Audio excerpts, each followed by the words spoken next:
स्तोत्र 46 याचे आपण आळीपाळीने वाचन करणार आहोत. स्तोत्र 46. पवित्र शास्त्रातून स्तोत्रसंहिता 46 आपण आळीपाळीने वाचूया. देव आमचा आश्रय व आमचे सामर्थ्य. देव आमचा आश्रय व आमचे सामर्थ्य आहे. तो संकटसमयी सहाय्य करण्यास सदा सिद्ध असतो. स्तव पृथ्वी उलती पालथी झाली, पर्वत कोसळून सागर तळी बुडाले. सागराच्या लाटा गरजून उसळल्या, त्याच्या उच्चंबनाने पर्वत हल्ले, तरी आम्ही भिणार नाही.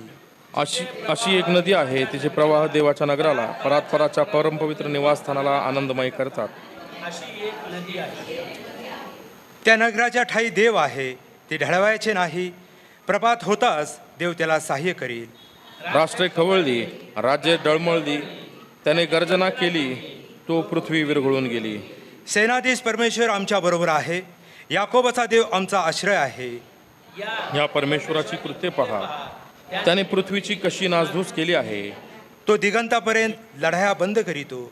तो धनुष्य मोडितो, भाला तोडून टाकितो, रथ अग्नीत जाळून टाकितो. शांत व्हा आणि लक्षात ठेवा की मीच देव आहे. राष्ट्रांमध्ये माझी महती होईल, पृथ्वीभर माझी महती होईल. शेवटचं वचन आपण सर्व मिळून म्हणूया. सेनाधीश परमेश्वर आम्हा बरोबर आहे. याकोबाचा देव आमचा आश्रय आहे. आमेन. यावेळेस जुन्या करारातून शास्त्रपाठ आहे, त्याचे आपण वाचन करणार आहोत. यशाचा ग्रंथ याचा 6वा अध्याय 1 ते 8 वचनं. जुन्या करारातून यशाचा ग्रंथ 6वा अध्याय 1 ते 8 वचनं आपण ऐकणार आहोत.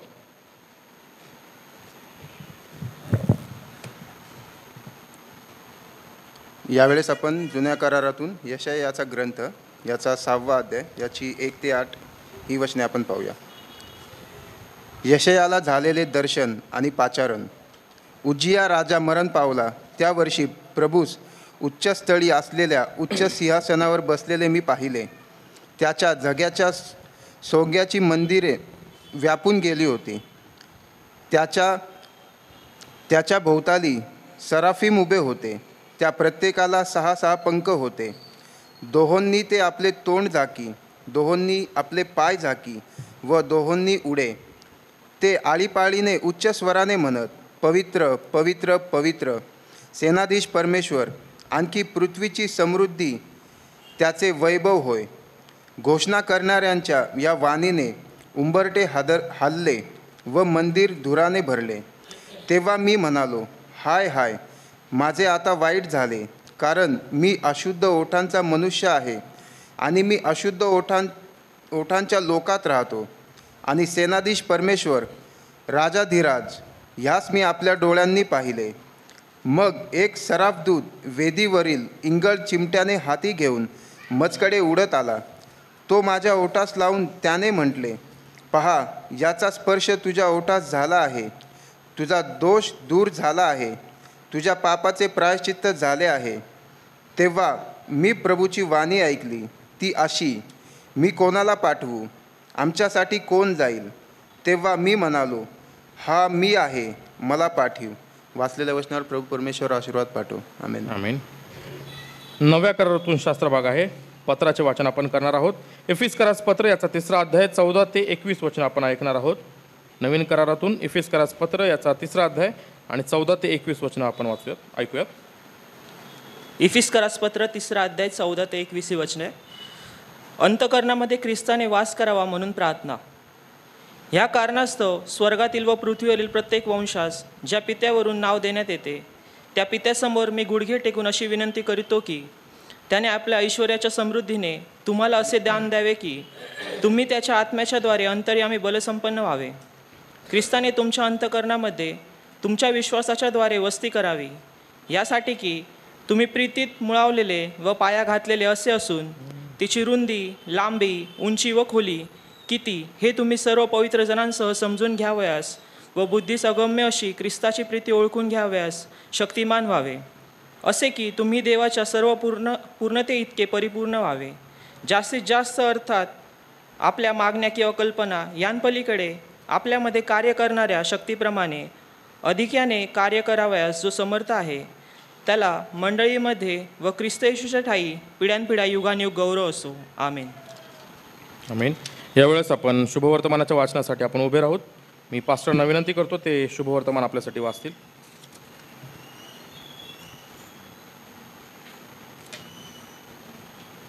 शुभवर्तमान संत योहानाने लिहिलेले शुभवर्तमान याचा 16वा अध्याय आणि 5 ते 15 ही वचनं आपण्यासाठी. योहानकृत शुभवर्तमान याचा 16वा अध्याय 5 ते 15.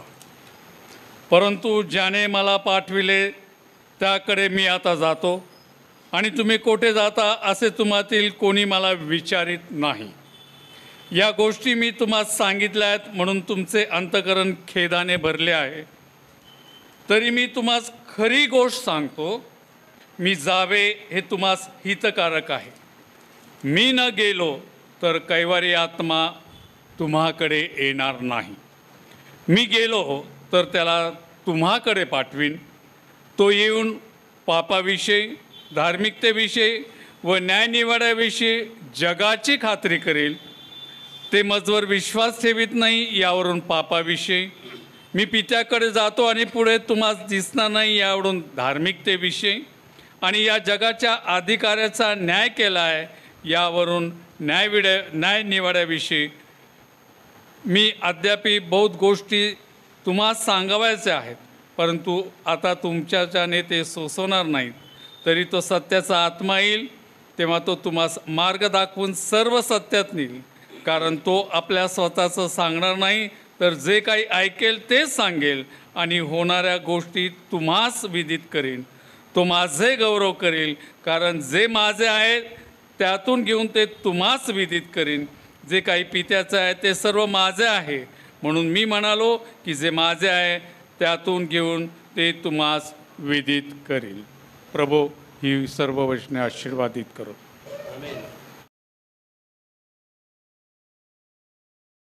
पित्या, आम्ही तुला धन्यवाद देतो.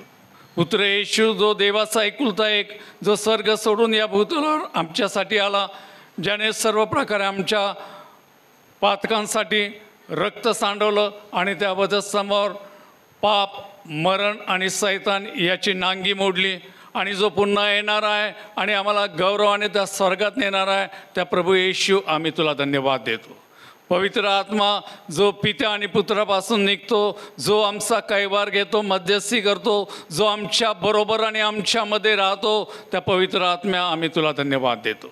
आणि धन्यवाद यासाठी देतो प्रभू की आजच्या या मंगल आणि प्रभुवारी तू आम्हाला पुन्हा एकदा तुझ्या वचनाच्या आणि सर्व प्रकारे तुझ्या रहस्यांसाठी आणि गुजांसाठी पुन्हा एकत्रित केलं. तुला धन्यवाद देतो प्रभू. विशेष प्रार्थना करतो की प्रभू या ठिकाणी तुझं अस्तित्व आहे, वचनाद्वारे तू भेट घेणार आहे, आत्म्याद्वारे सामर्थ्य देणार आहे. याबद्दल आम्ही तुझं गौरव करत असताना स्तोत्रकर्ता दावीद म्हणतो त्यानुसार आम्ही विशेष आभार मानतो की प्रभू आत्ताच्या क्षणापर्यंत तू आमचा जीव अधोलोकापासून, तू आमचे पाय ठेचण्यापासून आणि तू आमचे डोळे अश्रूपासून रक्षिले.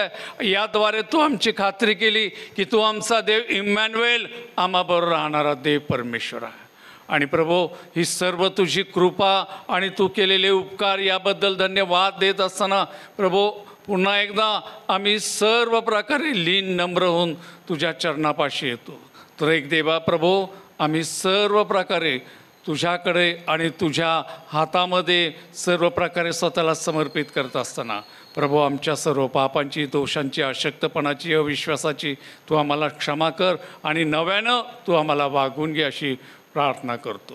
प्रभू विशेषतः मी अशक्त मनुष्य तुझ्या हातामध्ये येतो आणि प्रभू आज्ञानाचे शब्द बोलून दिव्य संकेतावर अंधार पाडू नये यासाठी तू माझ्या मुखाला स्पर्श कर आणि माझ्या मुखाचे शब्द आणि माझ्या मनचे विचार तुला मान्य असू दे. धन्यतारक प्रभू येशू ख्रिस्त याच्या नावाने प्रार्थना केली म्हणून तू ऐक. आमेन. थंड नको.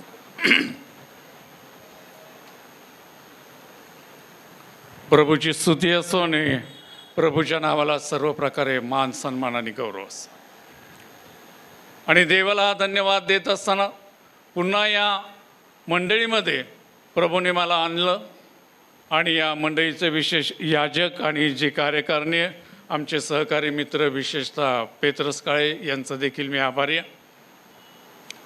आज जो रविवार सर्व ज्याला आम्ही आमचं धर्मप्रांताप्रमाणे ज्या विषयासाठी आज जो विषय सर्व चर्चेसमध्ये किंवा आमच्या मंदिरामध्ये आहे घेतला जात आहे, घेत आहे आणि घेणार आहे, तो विषय आहे त्रैक्याचा रविवार. आज त्रैक्याचा रविवार आहे, होली ट्रिनिटी, पवित्र त्रैक्य.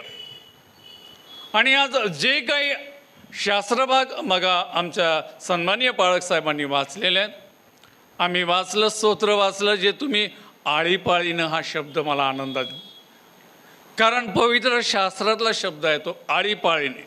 आळीपाळीनं यासाठी की त्या सर्व गोष्टीमध्ये अखंडत्व राहावं. आळीपाळीनं यासाठी की एकटा थकून गेल्यानंतर त्याच्या थकव्यामुळे खंड पडतो आणि लक्ष दुर्लक्षित होतं. आणि म्हणून अशा गोष्टी ज्या पवित्र शास्त्रामध्ये ज्या शब्दांचा वापर केला त्या शब्दांची व्याप्ती समजून घेणं देखील अधिक महत्त्वाचं आहे.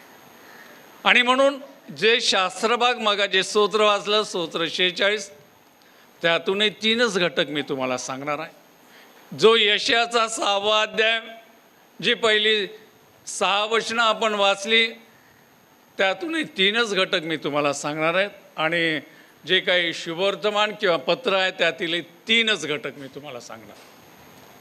जे काही शास्त्रभागाचं वाचन आज झालं आहे त्या वाचनाचं विश्लेषण करण्यापूर्वी मी या बंधूसाठी विशेष एक विनंती आहे की हा जो व्हिडिओ व्हायरल होतो हा सर्वत्र होत आहे का? ऑनलाईन आहे मी, हा फक्त तुमच्या मंडळीपुरता मर्यादित आहे, यूट्यूबवर आहे. आणि त्यामुळं मला काही बंधनं येत आहेत, हरकत नाही. जे काही शास्त्रभाग आज आम्ही वाचले, ज्या देवाची आम्ही आराधना करतो त्या देवाचं स्वरूप पहिल्यांदा आम्हाला माहीत असलं पाहिजे. आम्ही म्हणतो आम्ही देवाची उपासना करणार, आणि मोशे इस्रायलाच्या मंडळीला आणि यहोशुआ त्या मंडळीला, जुन्या मंडळीला विचारतो, तुम्ही देवाची सेवा नाही तर कोणाची सेवा करणार?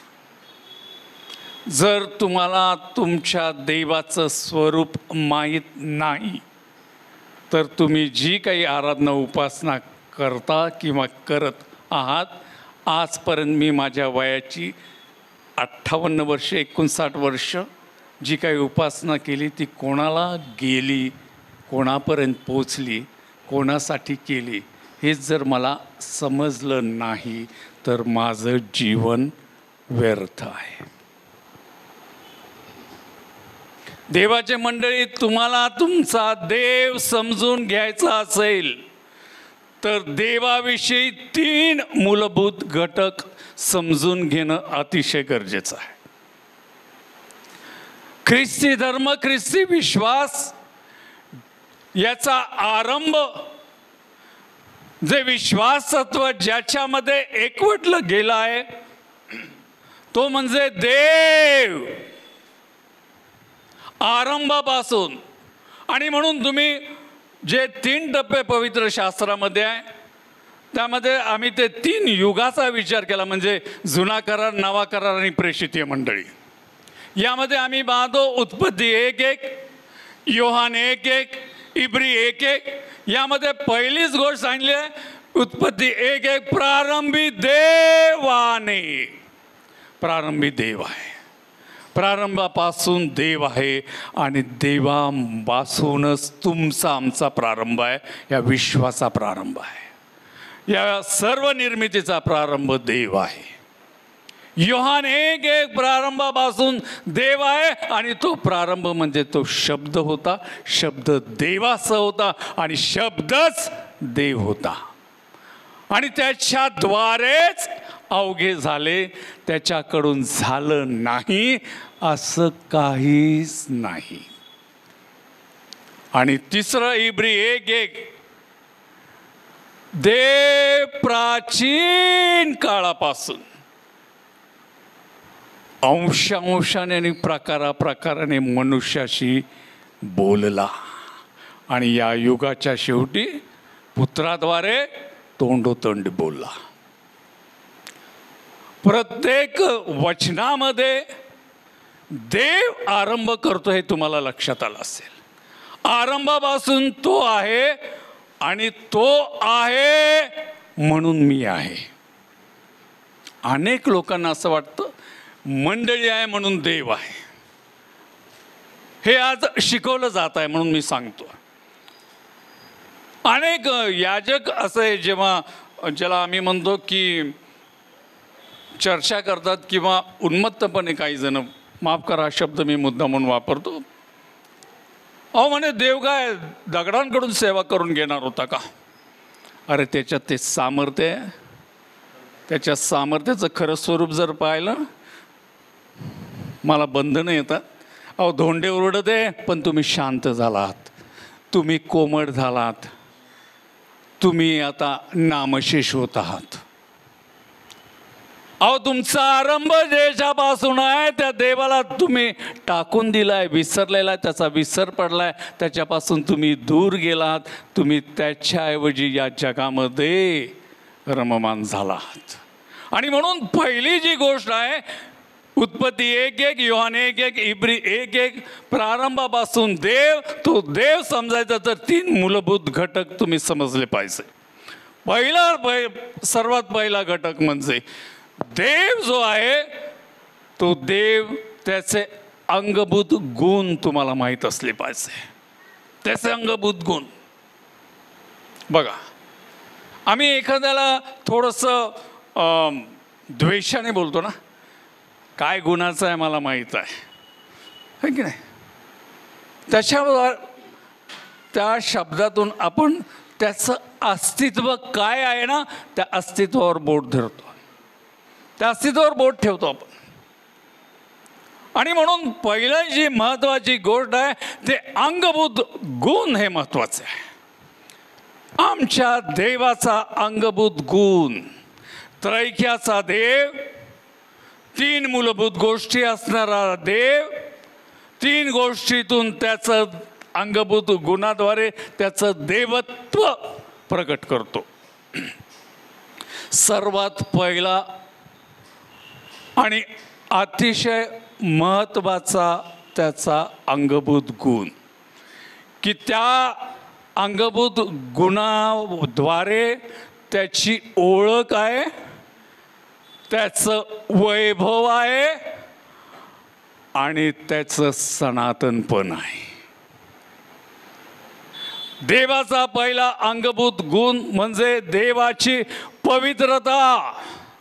देव पवित्र आहे, तुमचा देव पवित्र आहे. देवाला पवित्रतेपासून वेगळं काढता येत नाही. आणि जर देव पवित्रतेपासून वेगळा होतो तर तो देव राहू शकत नाही. म्हणून मी पहिल्यांदाच थोडंसं बोललो, बंधनं आहेत. बाकीचे जे देव आहेत पवित्रतेपासून थोडे दूर झालेले आम्हाला पाहायला मिळतात. आणि त्या पवित्रतेतून दूर झाल्यानंतर ते सांगतात की ती पवित्रता त्यानं यासाठी सर्व प्रकारे सोडून दिली की त्याच्या मनात, देवाच्या मनात एकच गोष्ट आहे. एक फार मोठं रहस्य आहे. पाळक साहेब, मी कुठं थिओलॉजी केली नाही, मी कुठं MD MTH झालेलो नाही. जे काही आहे त्यानं दिलं आणि ते मी वाटतो, कुठंही मिक्स करत नाही. त्याच्या मनात काय आहे माहिती आहे का? जे थोडेसे वयस्कर लोक आहेत किंवा आता थोडंसं आपण म्हणूया खूप काही मॅच्युअर्ड झालेले आहेत, किंवा जे विवाहित आहेत, त्यांच्या मनात काय असतं माहिती आहे का? ह्या जगाची स्वप्न आहेत, प्रत्येकाची आहेत, हे मला मान, पण त्याच्या मनात जे असतं त्याचं दुसरं अस्तित्व. बघा, तुम्ही काय जपता? तुमचं अस्तित्व जपत असताना तुमचं दुसरं अस्तित्व, म्हणजे ज्याला तुम्ही निर्माण केलं, म्हणजे जे तुमचं मूल आहे ते तुमचं दुसरं अस्तित्व आहे. आणि म्हणून देवाच्या मनात कोण आहे? दुसरं तिसरं कोणी नाही. देवाच्या मनात त्यानं निर्माण केलेली त्याची सर्व ज्याला आम्ही वैभवाचा कळस म्हणू, अशी एकच गोष्ट, त्याची निर्मिती म्हणजे त्याने निर्माण केलेल्या त्याच्या प्रतिरूपाचा मनुष्य. आणि म्हणून तो मनुष्य जसा तो पवित्र आहे तसं पवित्र राहावं यासाठी तो खटाटोप करतो. तुम्ही नाही, तुम्ही करू शकत नाही. तो पवित्र राहावा म्हणून त्यानं, म्हणजे जो काही निर्माण करणारा तुमचा देव पिता आहे, त्यानं त्याच्या पवित्रतेला अनुसरून, पवित्र शास्त्रातले शब्द आहे, पवित्रतेला अनुसरून त्या पवित्रतेपासून दूर झाला नाही. त्या पवित्रतेला अनुसरून त्यानं त्याचं सर्वस्व निर्मितीला दिलं. हा फार मोठा त्याच्या देवत्वाचा पुरावा आहे. जो देतो तोच देव, जो घेतो तो देव नाही. बघा तुम्हाला कितपत समजतंय. बाकीचे घेतात, माझा देव काहीच घेत नाही. फक्त तो एकच आव्हान करतो, एकच, तू माझ्याकडे ये, जसा आहे तसाच ये, बाकी काही घेऊन येऊ नको, काही नको आहे त्याला. अनेक लोक, आम्ही जेव्हा या मगाशी शब्द आहे धार्मिक ते नीतिमत्वाविषयी आहे, त्यांच्या नीतिमत्वाचं अस्तित्व सांगत असताना ते खूप दानशूर आहेत. तुमच्या धनानं देवाला विकत घेता येत नाही. अहो सगळं काही द्यायचं आहे, तुम्ही काय त्याला देताय? त्यानं तुम्हाला दिलं नाही तर तुमच्याकडं काय होतं? तुमचं असं स्वतःचं काय आहे? आणि म्हणून जो देतो तो देव यासाठी की तो जो देव आहे त्यानं दिलं ते तुम्हाला यासाठी दिलं की तुम्ही त्याच्या गौरवासाठी जे दिलं त्याचा वापर करावा. आणि हेच पवित्र शास्त्रात सांगितलं. आणि म्हणून पहिला जो अंगभूत गुण आहे तो पवित्रता. पवित्रतेपासून देवाला वेगळं करता येत नाही. ती पवित्रता कशी आहे तर ती पवित्रता पातकाविरुद्ध वाढत जाणारी पवित्रता आहे. लोक म्हणतात खूप पाप वाढत आहे. अरे तेवढीच पवित्रता वाढत आहे. संत पाऊल जरा दुसऱ्या शब्दात सांगतो की कृपा वाढत आहे. जेवढं पाप वाढेल तेवढी पवित्रता वाढणार आहे. आणि एक क्षण असा येईल की या पवित्रतेचं जे अंतिम स्वरूप आहे ते तुम्हाला आम्हाला पाहायला मिळेल. प्रकटीकरणात त्याविषयी सांगितलं आहे. मोशेला त्याविषयी अनुभव दिलेला आहे. कारण आमचा देव अनुभव देणारा देव आहे. तो फक्त बोलणारा पोपट नव्हे, तो अनुभव देणारा देव आहे. आणि मग तो त्या पवित्रतेविषयी जर आम्ही पवित्र शास्त्रात पाहिलं तर दोनच गोष्टी मी तुम्हाला सांगतो. कारण मला माहीत नाही मला किती वेळ देण्यात आला आहे. वेळेचं बंधन नाही, मग दिवसभर थांबला तरी मला काही हरकत नाही आहे. कारण आजचा विषय तसा आहे प्रियांनो. आणि आनंद वाटतो की अनेक तरुण माझ्यासमोर बसलेले आहेत. आणि ही जी पवित्रता आहे ती पातकाविरुद्ध यासाठी वाढत आहे की ते पातक त्या पवित्रतेला नष्ट करायचं आहे. आणि मग त्या पवित्रतेचं नष्ट करण्याचं अंतिम स्वरूप आहे जे पवित्र शास्त्रात लिहिलं आहे की देव म्हणजे भस्म करणारा अग्नी. त्याच्या पवित्रतेविषयी ते लिहिलेलं आहे. ते अंतिम स्वरूप आहे, भस्म करून टाकणं. आणि मग या पवित्रतेला किंवा देवाचा अंगभूत गुण ज्यावेळेस आम्ही त्रैक्याचा 3 घटकाचा विचार करतो तेव्हा दुसरा महत्त्वाचा गुण जो अंगभूत गुण आहे त्याविषयी त्या पवित्रतेला दुसरं नाव आहे पवित्र शास्त्रामध्ये प्रीती. देव प्रीती आहे. लहान लेकरांना आम्ही संडे स्कूलपासून शिकवतो. मन देव प्रीती सोपं वचन आहे. अहो ती प्रीती काय आहे कशी आहे कधीच आम्हाला कळाली नाही. देव म्हणजे पवित्र देव, देव म्हणजे देव प्रीती आहे. एकाच नाण्याच्या 2 बाजू, इथून पाहिलं तर पवित्र, इथून पाहिलं तर ती सर्व प्रकारे प्रीती आहे. एक जरी घटक त्यातून बाजूला काढला तर तो देव देव राहत नाही. जसं एखादं नाणं छापा आणि काटा असतो, तो काटा जर बुजला गेला तर छाप्यावर ते नाणं चालेल का जगाच्या बाजारात? अहो जर ते जगाच्या गोष्टींमध्ये चालत नाही तर स्वर्गीय गोष्टीत कसं चालणार हो? आणि मग आम्ही काय म्हणतो, विशेषतः तरुण, प्रीतीला फार महत्त्व देतात, कारण त्यांचं प्रीतीचं स्वरूप त्यांच्या विचारांनी त्यांनी तयार केलं. देवाच्या स्वरूपातून त्या प्रीतीकडे ते पाहत नाही. आणि म्हणून ती जी प्रीती आहे आणि ती पवित्रता, याविषयी मी आता तुम्हाला सांगतो. ज्यावेळेस पवित्र शास्त्रामध्ये प्रीती हा शब्द येतो किंवा पवित्रतेविषयी उल्लेख आहे, तर त्याचं स्वरूप असं आहे, प्रीती स्वतःमध्ये रसरसते तेव्हा तिला पवित्रता म्हणतात. काय आहे? प्रीती स्वतःमध्ये रसरसते. बघा, प्रीती शांत बसते का हो? शांत बसते का प्रीती? विचार करा. ती स्वतःमध्ये रसरसते तेव्हा तिला पवित्रता म्हणतात. आणि पवित्रता जेव्हा बाहेर ती आलिंगन द्यायला जातो, बघा परत सांगतो, पवित्रता जी आहे, जी प्रीती आहे, त्याच्यामध्ये प्रीती स्वतःमध्ये रसरसते तेव्हा तिला पवित्रता म्हणतात. आणि पवित्रता बाहेर आलिंगन द्यायला जातो त्याला प्रीती म्हणतात. आता समजा मी या पुलपीटवर म्हणा किंवा पोडियमवर म्हणा, मी प्रीती करत आहे आणि मी पोडियम कुरवाळत आहे. आणि मी कुरवाळता माझ्यामध्ये अधिक ते रसरसले आणि मी आता त्याचं चुंबन घेत आहे. अंकल म्हणतील, कुणीतरी चुकीनं इकडं आला, याला जरा पुढच्या चौकात नेलं पाहिजे होतं. कुठं न्यायला पाहिजे होतं? बोला बोला. पुढच्या चौकातच आहे ना. सगळं राज्याचं आपल्या तिथं येत आहे मेंटल हॉस्पिटल. कारण काय आहे?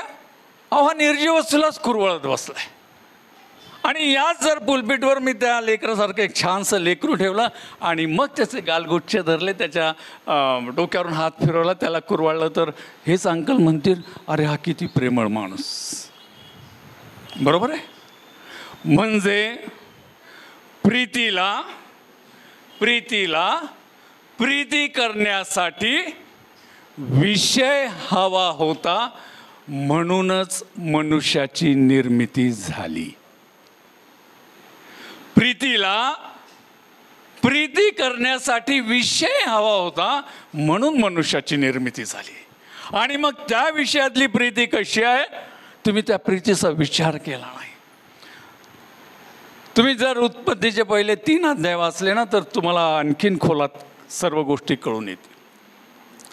3 अध्यायामध्ये पाळकसाहेब माझ्या माहितीप्रमाणे जवळजवळ 27 रहस्य आहेत. 3 अध्यायामध्ये मनुष्याच्या निर्मितीचा विषय काय आहे? तर प्रीतीला प्रीती करण्यासाठी विषय हवा होता, म्हणून मनुष्याची निर्मिती झाली. आणि मग या निर्मितीमधलं आणखीन काही रहस्य परत रायक्यामध्येच आहे. तर ती निर्मिती कशी केली आहे तुम्ही बघा. जी काही निर्मिती आहे त्या निर्मितीबाबत सांगितलेलं आहे, तेव्हा देव बोलला. बघा, प्रत्येक निर्मितीच्या सुरुवातीला आपण पाहतो जी 5 दिवसाची निर्मिती आहे त्याच्यामध्ये देव बोलला, अवघं झालं. पण जो 6व्या दिवसाचा विषय आहे, जो त्याच्या प्रीतीचा विषय आहे, त्या प्रीतीच्या विषयासाठी तो बोलला नाही. तो बोलत असताना त्यानं कृती केली. आणि त्या कृतीमध्ये सुद्धा एक रहस्य आहे. आम्ही म्हणतो की काय आहे? मनुष्य मातीपासून घडला. बघा, आणावं माती आणि करा मनुष्य तयार, किंवा एका मातीचा पुतळा तयार करा. होतो का तयार? जरा वचनाविरुद्ध मी बोलतो का काही? हा जो थोडासा बदल किंवा जे काही आपलं बदलामुळे विश्वासामध्ये आम्ही चुकीच्या गोष्टीकडे जात आहोत. कारण याचं कारण भाषांतर.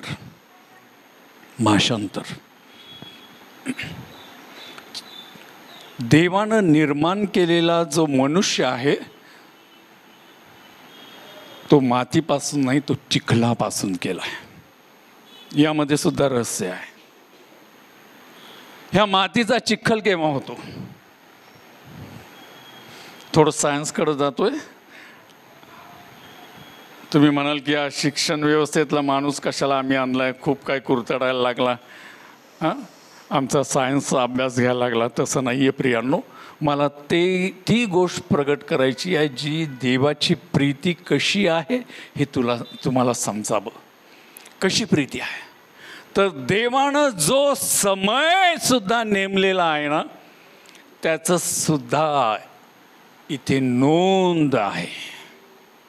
नोंद आहे. केव्हा मनुष्याची निर्मिती आहे तो काळ आणि वेळ ही तुमच्या आता लक्षात येईल. जेव्हा मातीचा चिखल होतो तो म्हणजे पहाटे दव पडतं, चिखल होतोय ना. दवामुळं मातीला ओलसरपणा येतो ना. म्हणजे मनुष्याच्या निर्मितीची वेळ कळाली का मित्रा तुला. आणि म्हणून तो स्तोत्रकर्ता म्हणतो, पाळकसाहेब खूप दुःखदायक घटना आहे. हे जे रहस्य आम्ही सांगतो ना ते ज्यावेळेस सगळे घेऊन जातात ना त्याला, तेव्हा आम्ही त्याला सांगतो अरे तो तर झोपलेला, तो ऐकत नाही. पण जे जागे आहे त्यांच्याही लक्षात येत नाही. अरे तो स्तोत्रकर्ता काय म्हणतो, पहाटेची वाट पाहणाऱ्या पहारेकऱ्यापेक्षा माझा जीव प्रभूची अधिक वाट पाहतो. कोणत्या वेळेसाठी? पहाट.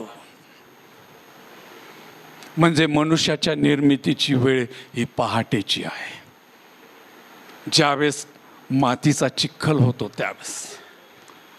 अनेक रहस्य, मग आम्ही म्हटलं 21 रहस्य जर मी सांगायला बसलो तर. आणि म्हणून मग ती जी निर्मिती आहे त्याच्यामध्ये तिथं म्हटलेलं आहे, तेव्हा देव परमेश्वर बोलला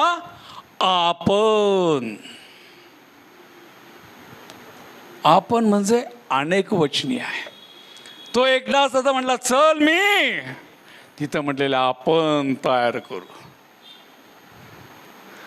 पहिल्या घटकात आपण त्याचे अंगभूत गुण पाहत आहोत. त्यावेळेस पवित्रता, प्रीती आणि जे काही त्याने निर्माण केलं त्यामध्ये त्याचं सामर्थ्य हा तिसरा महत्त्वाचा गुण.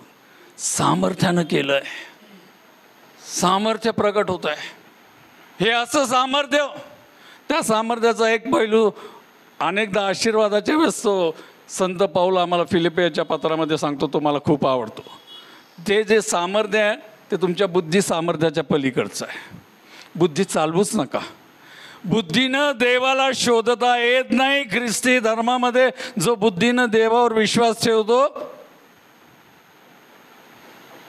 तो विश्वासू म्हणत नाही.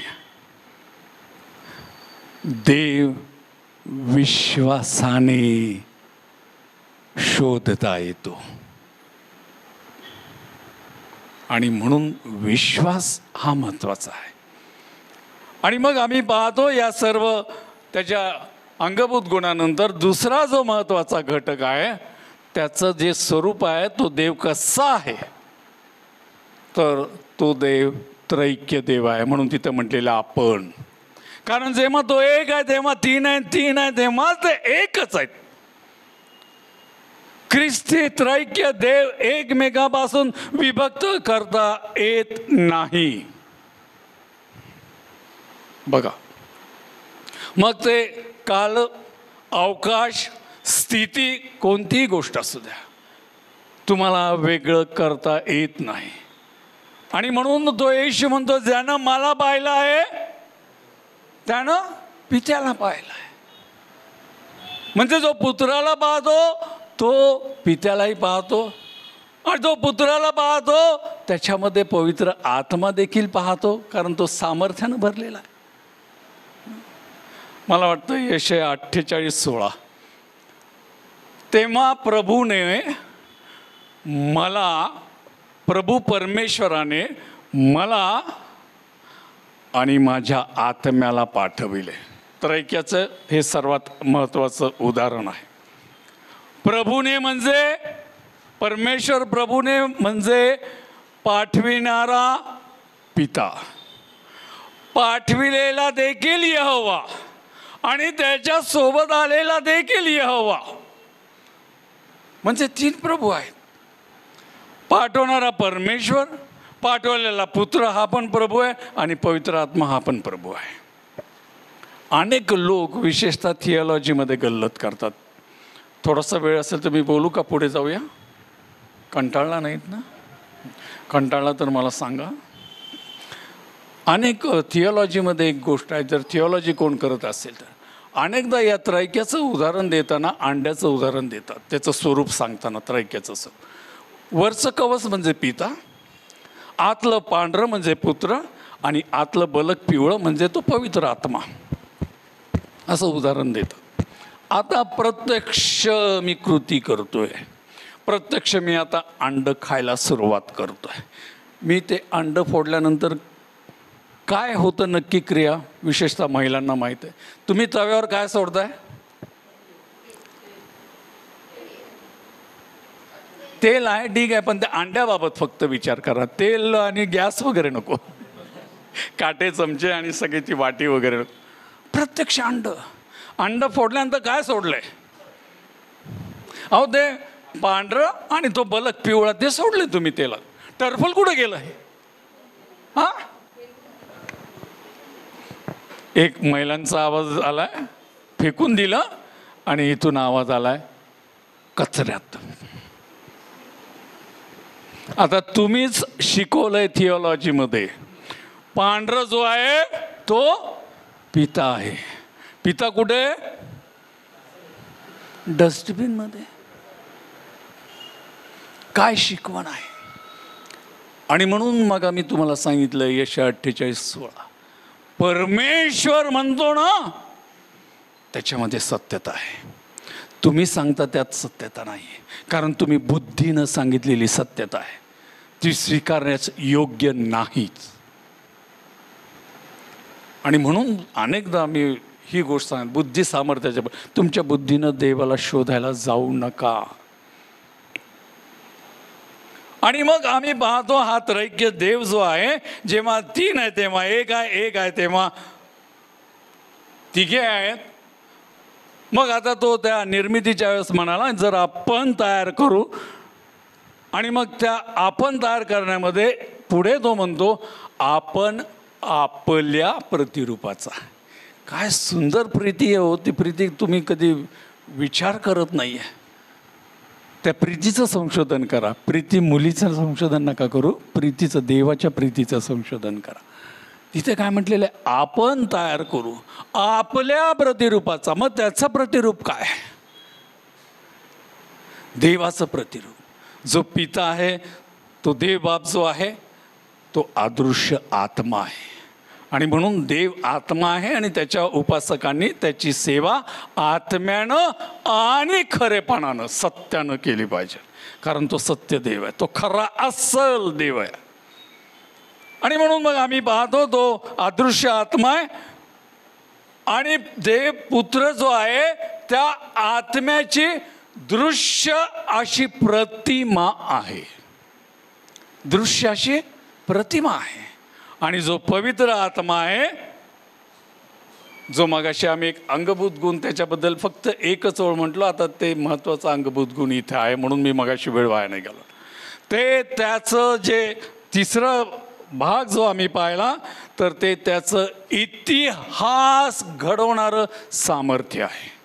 तो म्हणजे पवित्र आत्मा इतिहास घडवतो. अहो, जे तुमच्या जीवनात झालं नाही असं अद्भुत, असं विपरीत, असं अचंबित तो पवित्र आत्मा घडवतो. आणि म्हणून संत पाऊल खूप कळकळीने त्या मंडळीला लिहितो, पवित्र आत्म्याच्या स्वाधीन व्हा. आणि मग त्याच्या स्वाधीन झाल्यानंतर काय काय होतं हे तुम्हाला त्यावेळेस कळेल. आणि म्हणून आम्ही पहिले 3 घटकामध्ये पहिला मूलभूत घटक पाहिलं, देवाचे गुण. ते आता दुसरं पाहिलं त्याचं स्वरूप, म्हणजे तो त्रैक्य देव. आणि आता तिसरा घटक सर्वात महत्त्वाचा आम्ही पाहतो, जो मगाशी मी अनेकदा निर्मितीविषयी बोललेलो आहे, उत्पत्ती 1चा संदर्भ 1, 2, 3चा. तर त्याच्यामध्ये तिसरा घटक जो आहे तो प्रत्येक निर्मितीत त्रैक्य आहे. प्रत्येक निर्मितीत त्रैक्य आहे. आता समजा आपण आपल्या मंदिराचं उदाहरण घेऊया. या मंदिराला लांबी आहे, रुंदी आहे, उंची किंवा खोली आहे ना त्रैक्य? तुम्ही काळाच्या दृष्टीनं विचार करा, भूतकाळ आहे, वर्तमान काळ आहे, भविष्यकाळ आहे. तुम्ही तुमच्या अस्तित्वाचा विचार करा. तुम्हाला जेव्हा मी पेत्रस हे नाव घेतो तर पेत्रसचं शरीर समोर येतं ना दृश्य स्वरूपात, पण त्याच्यामध्ये आत्मा आहे, त्याच्यामध्ये जीव आहे. प्रत्येक गोष्टीत 3 3 3 त्रैक्य आहे. आणि जोपर्यंत या त्रैक्याची पूर्णता होत नाही तोपर्यंत तो देव म्हणून त्याच्यावर विश्वास ठेवू नका, हे मी तुम्हाला सांगतो. जर त्रैक्याची पूर्णता होत नाही ना तर तो देव पूर्ण देव होत नाही. कारण अनेक लोक त्या त्रैक्याचं वेगवेगळे घटक करून, जरा सोप्या शब्दात सांगतो, ऑपरेशन करून त्याला छिन्न विछिन्न करून टाकलं आहे. कुणी एकच घटक घेऊन धावत आहे. मला कोणत्या पंथावर पंथाला नावं नाही ठेवायचं. एकच घटक यहोवा यहोवा, मग एक जण ओनली जीजस, आणि आताचं तर काय ओनली स्पिरिट. अरे पाळक साहेब बोलले की देवाचा आत्मा. पाळक साहेबाचा आणि देवाच्या आत्म्याचा काय संबंध? बाळकसाहेब एवढे सामर्थ्यवान झाले की ते बोलले की आत्मा वरून खाली येतो. आणि ते जर तसं बोलतात तर त्यांना पवित्र आत्म्याविषयी येशूनं काय शिकवण दिली तेच माहीत नाही. पवित्र आत्माचा बोलवण्याची गरज नाही. देवाची मंडळी जरा शांतपणे विश्वासानं हे विधान ऐका. संत पाऊल तुम्हाला काय सांगतो कोरिंथियाच्या पत्रामध्ये, आता देवाचा आत्मा उतरून येत नाही, देवाचा आत्मा तुमच्यामध्ये. चुकीच्या ठिकाणी धावत जाऊ नका, वेळ घालवू नका, पैसा वाया घालवू नका, खोट्या शिक्षणाला बळी पडू नका. देवाचा आत्मा तुमच्यामध्ये आहे, त्याला तुम्हाला वाव द्यायचा आहे. त्याला तुम्ही खिन्न करता म्हणून तुमच्या जीवनात त्याला वाव मिळत नाही. आणि तेच आता आपण योहान 16 पाहणार आहोत. आणि म्हणून या 3 गोष्टी आम्ही अतिशय महत्त्वाच्या पाहिलेल्या आहेत. या निर्मितीमध्ये जर त्रैक्य आहे तर त्या प्रत्येक निर्मितीतून त्या त्रैक्याचंच गौरव व्हावं. त्या निर्मितीचा सर्वात अत्युच्च बिंदू म्हणजे आम्ही आहोत. बघा, आमच्या निर्मितीसुद्धा किती सुंदर आणि किती आल्हाददायक आहे. बघा, निर्मितीचा जो प्राधान्यक्रम आहे त्याच्याकडे आम्ही पाहूया. निर्मितीत पहिलं काय घडवलं? पहिल्या दिवसाची निर्मिती. संडे स्कूलचा प्रश्न आहे. पहिल्या दिवशी काय निर्माण केलं देवानं? येस, प्रकाश. प्रकाश कशासाठी? अरे तो प्रकाश आहे म्हणून त्याला कोणाला प्राधान्य देणार? तो प्रकाशाला, अंधाराला नाही देणार. आणि म्हणून तो म्हणतो अंधारापासून दूर राहा. आणि जर तो प्रकाश आहे, त्याच्या हातची तुम्ही निर्मिती आहे, तर तुम्ही प्राधान्य कशाला द्यायचं आहे? म्हणून तो म्हणतो तुम्ही आता जगाचे प्रकाश आहे. तुम्ही प्रकाशाची प्रजा, प्रकाशाचे पुत्र, प्रकाशाचे वाहक असे आहात. म्हणून या युगाबरोबर समरूप होऊ नका. अंधाराची कर्म सर्व प्रकारे टाकून द्या आणि खरा जो प्रकाश त्याकडे वळा. म्हणजे जी निर्मितीच्या प्राधान्यक्रम पाहतो त्या प्रत्येक निर्मितीमध्ये मला थोडक्यात हे सांगायचं आहे, देवानं त्याच्या प्रीती विषयाचे जेव्हा सर्व प्रकारे निर्मिती केली त्याच्या आधी त्या प्रीतीला काय गरजेचं आहे त्या सुविधा त्यानं आधी तयार केल्यात. आधी सुविधा तयार केल्यात आणि नंतर मनुष्य तयार केला. कारण प्रत्येक गरज मनुष्याला या गोष्टींची आहे. हेच त्याचं सायन्स ते हे आहे. त्याला माहीत होतं याला गरज आहे. पहिली गरज याला प्रकाशाची आहे. बघा, महिलांसाठी जेव्हा बाळ जन्माला येतं पहिलं काय पाहतो? का रडतं ते? प्रकाश पाहतो. त्याला सहन होत नाही, ते लगेच रडायला लागतं, डोळे बिळे असे करून. आजी हसतायत, बरोबर आहे ना आजी? ते सहन होत नाही. आणि मग तो प्रकाश पाहण्याची सवय तुम्ही त्याला करून द्या. आणि तुम्ही केव्हा करून द्याल किंवा याची जाणीव तुम्हाला केव्हा होईल? जेव्हा तुम्ही स्वतः प्रकाशाचे पुत्र असाल. तर when you are connected with the him or father, तेव्हाच तुम्ही या सगळ्या गोष्टी करू शकाल. आता हा फक्त मी पार्श्वभूमी सांगितली आहे. ही आत्ताशी माझ्या संदेशाची पार्श्वभूमी झाली आहे. आता आपण आज जे शास्त्रभाग वाचले त्या शास्त्रभागाकडे जाताना जे पहिल्यांदा आम्ही आळीपाळीने स्तोत्र वाचलं, जे 46 स्तोत्र, त्याचे 3 महत्त्वाचे घटक होते. आणि त्याच्यामध्ये पहिला घटक जो आम्ही वाचला स्तोत्र 46, त्याच्यामध्ये हे कोराचं स्तोत्र आहे आणि कोरा मंडळीला देवावर भरोसा ठेवण्याची आज्ञा करीत आहे. आणि मग तो पहिले 1 ते 6 वचनामध्ये तो म्हणतो आमचा देव. खूप सुंदर शब्द आहे तो. हे प्रीतीचे शब्द आहेत. कशी प्रीती आहे? अरे आमची आहे, आधी आमची मग तुमची, आधी माझं. ही प्रीती केव्हा तुमच्यात ती रसरसली ना, मग तो सांगेल अरे तुझाच, पहिला तुझा अधिकार. पण आमच्यात रसरसतच नाही ना, कारण तो पवित्र आत्मा आमच्यातला विझला आहे. आणि मग तो आमचा देव तो कसा आहे, तर तो आमचा आश्रय आणि आमचं सामर्थ्य आहे. पहिल्या 1 ते 6 वचनामधला पहिला भाग. नंतर त्याच देवाविषयी आणखीन वचन 7 मध्ये तो आम्हा बरोबर आहे.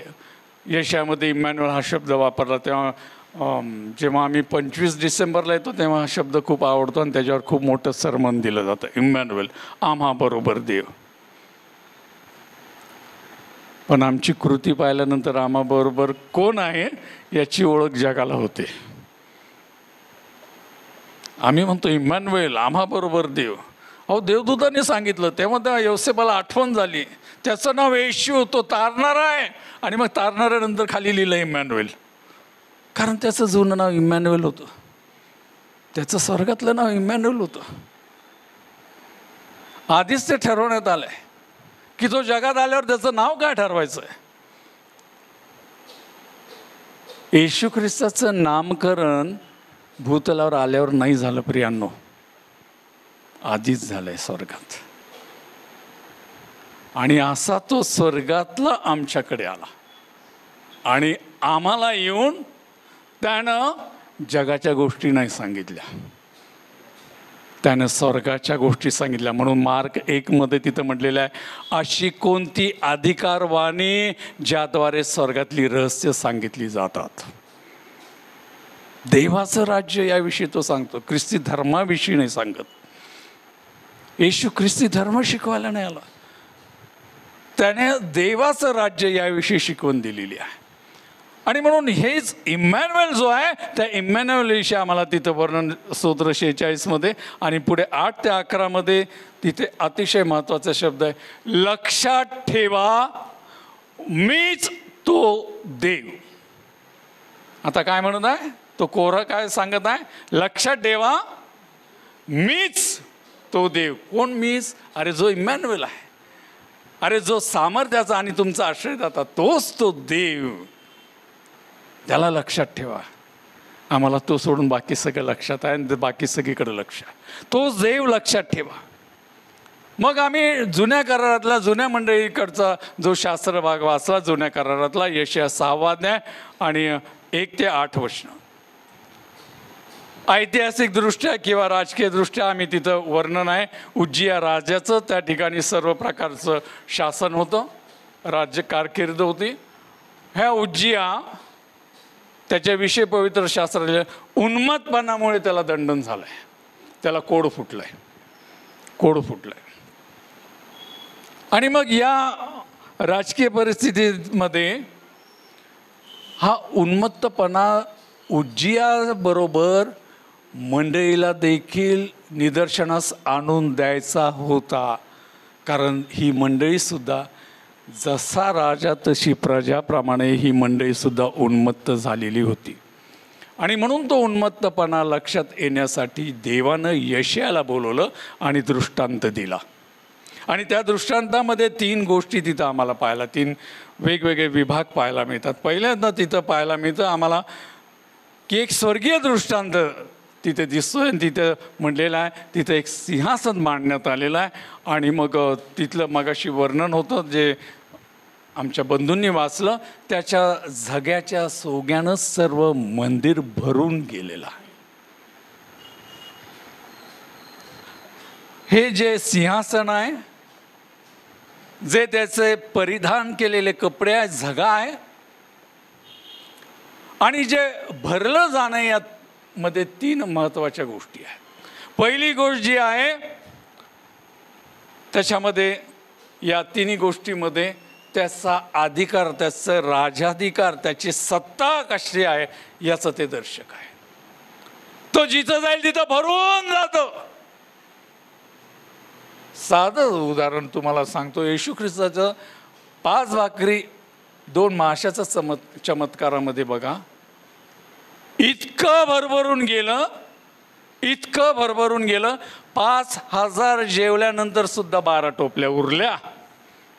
याला म्हणतात भरून जाणं.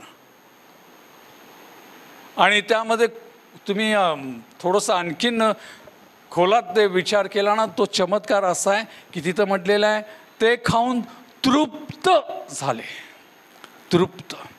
तृप्तता फार महत्त्वाची आहे. ती तृप्तता फक्त देवच देतो. तुम्ही किती जाऊन खा, कुठल्याही हॉटेलमध्ये, कुठल्याही फेमस हॉटेलमध्ये जाऊन खा, तृप्त होतं का? नाही. पण जे परमेश्वरापासून येतं ते प्रत्येक गोष्ट तुम्हाला तृप्तता देत आहे. आणि म्हणून मग तिथे जे आहे सिंहासन आहे, ते वर्णन आहे, त्यामध्ये म्हटलेलं आहे की तो जो राजाधिकार आहे किंवा जे सिंहासन आहे किंवा जे काही सगळे किंवा त्याचे जे वस्त्र आहेत ते हे दर्शवत आहे की तो प्रभू आहे. तो कोण आहे? तो प्रभू आहे, तो सत्ताधीश आहे, तो स्वामी आहे, तो मालक आहे, तो निर्माता आहे, तोच आश्रयदाता आहे. हो, त्याच्याशिवाय नाही आहे कुणी. आणि मग हे दर्शवत असताना तिथं आणखीन एक गोष्ट सांगितलेली आहे, एक वेगळ्या निर्मितीविषयी सांगितलं आहे. तिथं म्हटलेलं आहे तिथे सराफीम त्याच्या आजूबाजूला आहे. आता सराफीमबद्दल खूप काही आहे, फक्त थोडक्यात आपल्या बुद्धीला पटेल एवढंच, कारण काही गोष्टी माझ्या डोक्याच्या बाहेर आहे ना, त्याच्याकडे मी नाही जास्त लक्ष देत. सराफीम म्हणजे ज्वलंत मानवासारखा सपक्ष प्राणी. ज्वलंत मानवासारखा सपक्ष प्राणी. सपक्ष प्राणी म्हणजे त्याला सगळे पंख वगैरे आहेत, पण तो मानवासारखा आहे. आणि त्याचा सर्वात महत्त्वाचा वैशिष्ट्य आहे तो ज्वलंत. त्याच्या जवळ जरी गेलं, त्याच्या किरणात जरी गेलं, जळून जातो. ज्वलंत असे सराफीम त्या सिंहासनावर जो बसलाय किंवा जे सिंहासन आहे त्याच्या भोवती ते रक्षण करत आहेत. काय तो दृष्टांत असेल, विचार करा. असा दृष्टांत जर आम्हाला पाहायला मिळाला तर. आणि मग तो जो बसलाय त्याच्याविषयी ते काहीतरी म्हणत आहे. तिथं म्हटलेलं ते आळीपाळीने बोलतात, म्हणून मग म्हटलेलं आहे मनुष्यासारखं बोलतात, तोंड आहे. काय बोलत आहे? तर त्याच्या बोलण्यामध्ये 3 घटक आहे. येस, त्या पवित्र पवित्र पवित्र 3 वेळेस का म्हटले पेत्रस दादा? ते यासाठी पहिल्या पवित्रतेमध्ये पहिला जो पवित्र हा शब्द वापरला त्याच्यामध्ये त्यानं देवाचं स्वरूप सांगितलं आहे, जे मी पहिल्यांदा तुम्हाला सांगितलं. देव पवित्र, देव पवित्रतेपासून आमचा देव वेगळा करू शकत नाही, होऊ शकत नाही. मग दुसरं जे स्वरूप त्याचं सांगितलेलं आहे, परत तो म्हणतो पवित्र. पहिल्यांदा पण पवित्र म्हटला, परत तो म्हणतो पवित्र. तर जे दुसरं आहे ते त्याचं स्वभाव किंवा ते त्याचं नाव आहे. म्हणून तो म्हणतो मी इस्रायलाचा पवित्र प्रभू, हे माझं नाव आहे. आणि तिसऱ्यांदा परत तो पवित्र म्हणतो, तर ते पवित्र त्याचं सामर्थ्य आहे. कोणतं सामर्थ्य? आता ते पुढं त्याने सांगितलेलं आहे, त्याचा उल्लेख त्यानं केलेला आहे. तिथं म्हटलेलं आहे सर्व समर्थ म्हणजे सर्व निर्मितीच्या अधिकाराचा एकमेव धनी, एकमेव बाप, एकमेव गुरु, स्वामी, मालक. आणि म्हणून संत पाऊल म्हणतो की अनेक बाप आणि अनेक गुरु तुम्ही निर्माण करू नका, तुम्हाला एकच गुरु आहे.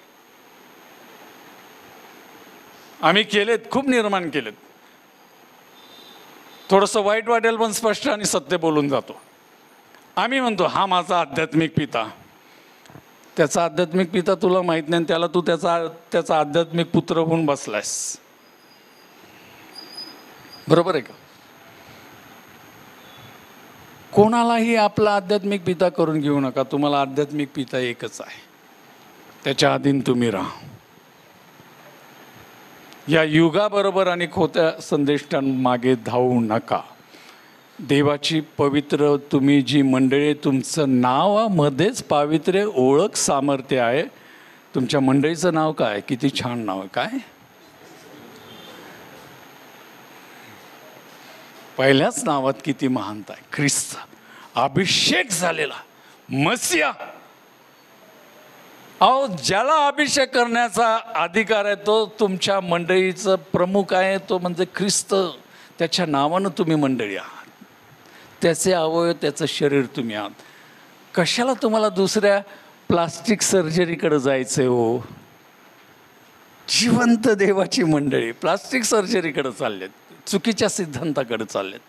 तसं करू नका, कारण इथं त्यानं सांगितलं आहे तो सर्वसमर्थ. आणि दुसरं आणखी तिथे पुढं म्हटलेलं आहे वैभव. हा शब्द आलाय का बघा? वैभव आहे ना हा शब्द तिथे. काय आहे त्या वैभवामध्ये? तर वैभव म्हणजे जो सर्व प्रकारे त्याचं प्रगट होणारं तेज. वैभव म्हणजे तेज. ते तेज अखंडपणे ते तेज प्रकाशित होतं, अखंडपणे. आणि मग तो म्हटलेला आहे की तो अखिल पृथ्वीचा, फक्त इस्रायलाचा, फक्त ख्रिस्ती लोकांचा नाही, तर अखिल पृथ्वीचा परमेश्वर तो आहे. आणि म्हणून त्याला जो सर्व असा शब्द तिथे म्हटलेला, समर्थ, सर्वज्ञ, सर्वव्यापी, याचा अर्थ की त्याला कुठेही तुम्हाला मर्यादा घालता येत नाही. कुठलीच भौगोलिक, भौतिक किंवा कुठलीच मर्यादा किंवा बंधन घालता येत नाही असा तो देव. तो निर्माता, त्याचं वैभव. आता दुसरं एक रहस्य, तो निर्माता त्याचं वैभव त्याच्या निर्मितीतून प्रगट करतो. ते तेज निर्मितीत दिसून येतं. बघा, साधं उदाहरण आहे. इथे मी उभा आहे, त्याच्या निर्मितीचं तेज मला पाहायचं, निर्मितीत ठेवलेलं तेज. बघा, त्यानं काय निर्माण केलं? जे काय निर्माण केलं आहे, घनपदार्थ, आपण विशेषतः डोंगर, दगड, त्यानं निर्माण केलं ना. दगडामध्ये तेज आहे? हां, नक्की सांगा. आहे. बघा ना, त्याच्या तेजाचं वैभव काय आहे बघा. आता तुम्हाला सांग, दगडापासून फरशी आहे. आता त्या फरशीतलं वैभव, आता आम्ही सध्या आधुनिक युगात राहतो म्हणून आधुनिक तुम्हाला एक उदाहरण देतो. ही फरशीसुद्धा बसवताना आम्ही काय म्हणतो? मार्बल पाहिजे. मग त्याच्याही मध्ये आम्ही वैभवाची चॉईस काय करतो?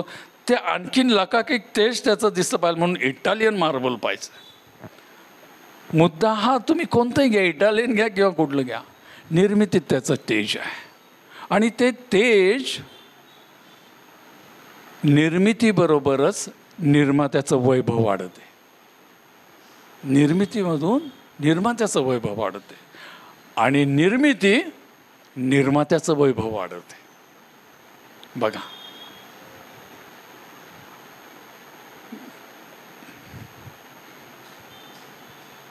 एलियाच्या बाबतीत बघा, किंवा जे कोणी संदेष्टे झाले त्यांच्या बाबतीत बघा. मोशेच्या बाबतीत विचार करूया, लवकर लोकांना समजतं. मोशेचं स्वतःचं असं तेज होतं का? मोशेला त्याच्या स्वतःचं असं त्याचं तेज. जर महिलांसाठी वेगळा विषय तिकडे गेलो तर तुम्ही म्हणेल वेगळा प्रकार. अहो, पार्लरमध्ये जाऊन तुम्ही तेज बदलता तुमचं, आहे ना. मग त्याला चांगला शब्द काय हो? नाही, काय ग्लो यायला पाहिजे. ग्लो, तकतकीत ग्लो यायला पाहिजे. मोशेला ग्लो कोणी दिलाय? मोशेवर ग्लो कसा आला?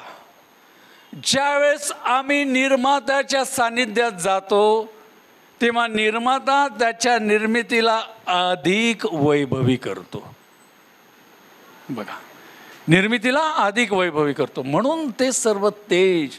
आणि मग तेच तेज घेऊन तो मंडळीकडे जातो. ते त्यांना पाहवत नाही. त्यावेळेस तो त्याचं तोंड झाकून मग मंडळीशी बोलतो. हे ते स्वरूप आहे जे त्याने तिथं पाहिलं आहे. आणि मग तिथं तिसरा महत्त्वाचा घटक तिथं सांगितलेला आहे. हे सगळं पवित्र पवित्र बोलत असताना जे काही दृश्य दिसलं म्हणजे सिंहासन वगैरे, त्याच्यामध्ये तिसरा घटक तिथं म्हटलेला आहे. त्याला काहीतरी जाणवत होतं आणि ते जाणवलं त्याबाबत तो म्हणतो उंबरठे जे आहेत ते ध्वनी होताना उंबरठे हालले. कधी? ध्वनी होत असताना. कारण त्या दोन्हीमध्ये काय शब्द आहेत ते आपण पाहिलं, पवित्र पवित्र. त्या पवित्राचं वैभव काय हेही पाहिलं. आता उंबरठे आलेले याचा अनुभव निर्गम 19मध्ये जेव्हा देव प्रत्यक्ष मोशेशी बोलतो तिथं म्हटलेलं आहे, पर्वत हादरत होता. कारण जे पहिलं अगदी सुरुवातीचा घटक आम्ही पाहिलं, भस्म करणारा अग्नी, तेव्हा आम्ही बोलत होतो. अहो त्या पर्वताला जरी कोणी शिवला ना त्याला शॉक लागायचा, शिवला तरी. आणि पुढं म्हटलेलं त्याची परिसीमा तो भस्म व्हायचा, चुकीचं जर तुम्ही शिवायला गेला तर. आणि मग हा भस्म करणारा अग्नी जे आहे तो त्याच्या सामर्थ्याचा. आणि दुसरा आणखीन एक शब्द सांगतो जो सैतानाच्या बाबतीमध्ये आम्ही वापरला पाहिजे, त्याचा दहशतीचा अनुभव आहे. दहशत असली पाहिजे, भय. अरे ते पवित्र नाव घेताना भय असलं पाहिजे, भय. आम्ही किती सहज घेतो. मी अनेक जेव्हा तरुणांचे शिबिर घेतो तेव्हा ही गोष्ट आवर्जून सांगतो. तरुणांच्या काही वेळेस ते म्हणतात की सर तुम्ही डायरेक्ट टीका करता. अनेकदा आम्ही हा अनुभव घेतो जेव्हा मंडळीमध्ये आम्ही सेवा करायला जातो किंवा तुम्ही जे सेवक किंवा जी मंडळी एकमेकांना अभिवादन करता भेटतात तेव्हा प्रेज द लॉर्ड करतात. अनेकदा चित्र असं पाहायला मिळतं, तुम्ही प्रेज द लॉर्ड करताना त्याचा अर्थ काय आहे तर देवाची स्तुती हो. मग आपण हे सराफीम पाहिले, प्रगटीकरणात सुद्धा तेच आहे उदाहरण. जेव्हा ते त्या पुत्राचं म्हणजे येशूचं नाव घेतात तेव्हा ते त्यांचं तोंड झाकतात, अंग झाकतात आणि सर्व प्रकारे त्याचं नाव उच्चारतात. म्हणजे ते नाव उच्चारताना ते स्वतःला झाकून घेतात. हे सर्व प्रकारे त्याच्या नावाचं असणारं भय. आणि तुम्ही काय करताय, मला जेव्हा काही तरुण भेटायला येतात, मी लांबून दिसलो तर लगेच माझ्या सहकारी मित्राला माहिती आहे, पहिल्यांदा सिगरेट बुजवतील मग येतील हसत. प्रेज द लॉर्ड कसं होणार? तोंडात हात टाकायचा, अंकल भेटतात, तोंडात हात टाकतात, कुठंतरी पुसतात, प्रेज द लॉर्ड. कुठे आहे देवाचं भय?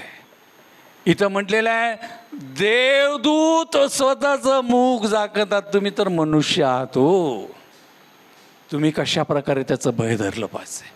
आणि हीच गोष्ट मंडळीमध्ये होत होता. देवाच्या नावाचा अवेर होत होता, त्यांचा उन्मत्तपणा वाढला होता. म्हणून यशायाला सांगितलं, अरे ये मी तुला निवडलो. आणि निवडताना खून दिलेली आहे त्याला. तिथं वेदीवरचं इंगळ म्हणजे ते शुद्धीचं प्रतीक आहे, त्याला शुद्ध केलं यासाठी की जेव्हा कुठलाही सेवक सेवेसाठी जातो तो प्रथम स्वतः शुद्ध असला पाहिजे. सेवकपणाचा पहिला नियम, सेवक शुद्ध असला पाहिजे, मग त्याने सेवा करावी.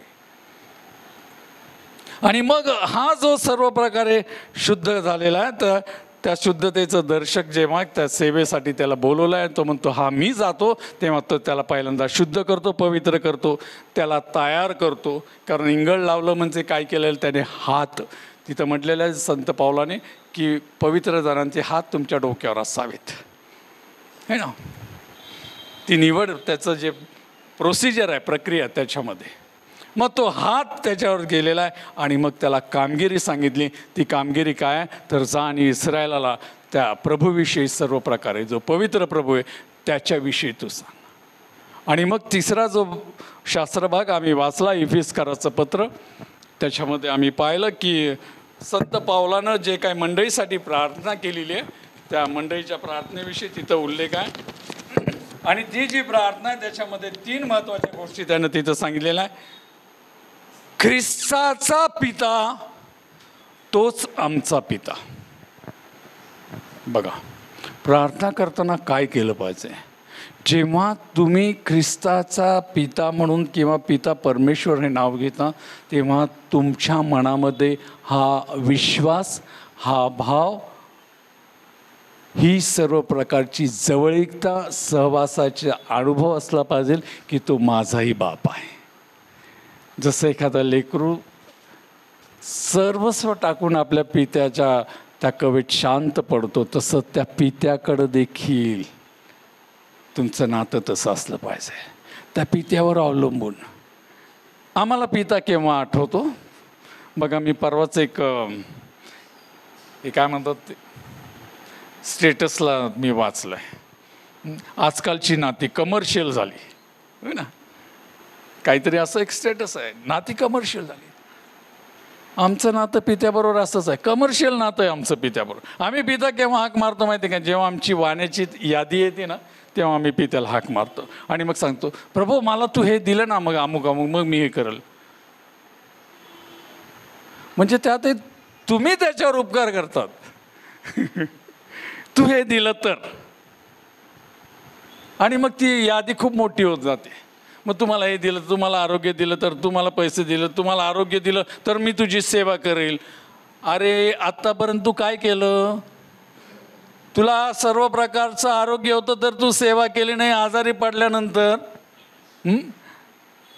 कसं झालं माहिती आहे का? ते गाडी नवीन आहे तेव्हा सगळी तर फिरवायची आणि पंक्चर झाल्यावर म्हणायचं आता येतो, आता मी तुझ्याजवळ येतो. काय उपयोग? अहो मी वयाची 60 वर्ष जर मी या जगात घालवली आणि मग मी आता म्हणतो, मी माझा बंधू काय म्हणाल माहिती आहे का?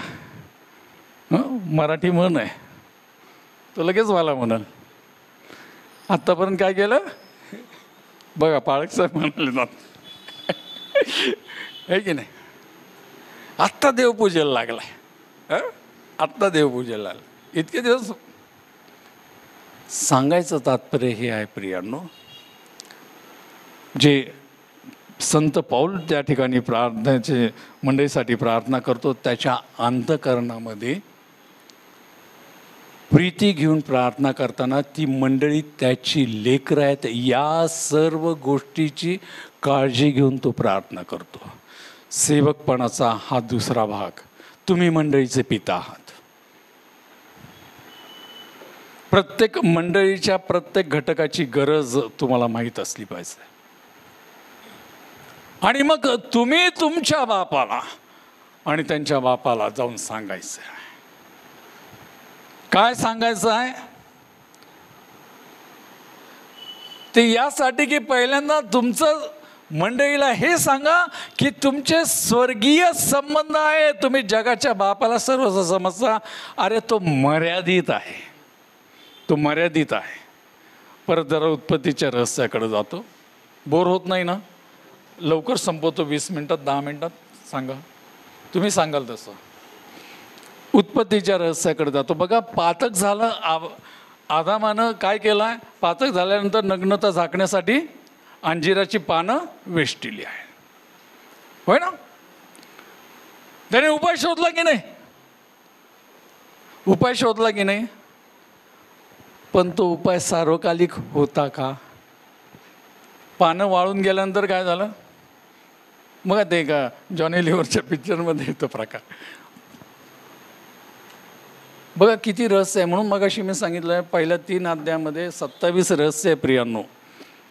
मग त्यानं देवानं उपाय केला, कारण देवाला माहीत आहे की मनुष्याचे उपाय हे मर्यादित आहे, संकुचित आहे, चिरंतन टिकूच शकत नाही, कालांतराने ते नष्ट होतात. म्हणून देव उपाय करतो, देवच उपाय करतो.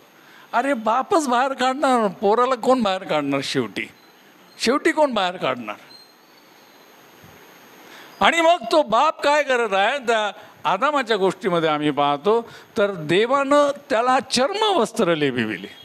आम्ही किती पटकन वाचतो चर्मवस्त्र. अरे पण त्याच्या प्रक्रियेमध्ये काय रहस्य आहे? तर देवानं एक कोकरू मारलं, एक प्राणी मारलं. तो प्राणी म्हणजे कोकरू होतं. तो कोकरू कोण होतं? जो स्वर्गात आणि पृथ्वीवर एकच कोकरू आहे, तो म्हणजे येशू ख्रिस्त. जो स्वर्गातल्या दूतांच्या वेळी त्याच्या रक्ताने पातकं धुतली जातात आजही, आणि आमची सुद्धा आजही. अनेक लोक म्हणतात त्यावेळेस होऊन गेलं, नाही, आजही तो देवाचा कोकरा. आणि मग या सर्व प्रकारे आम्ही पाहतो की स्वर्गीय दर्शक असल्यानंतर तिथं तो आणखीन दुसऱ्या गोष्टीसाठी प्रार्थना करतो. चांगले शब्द आहेत. अनुग्रहाची संपत्ती. अनुग्रहाची संपत्ती तिथं म्हटलेलं, ऐश्वर्याची किंवा अनुग्रहाची संपत्ती. त्या संपत्तीविषयी तो म्हणतो की त्या दानाद्वारे संपन्नता आहे, तो म्हणजे पवित्र आत्म्याचं दान आणि सामर्थ्य.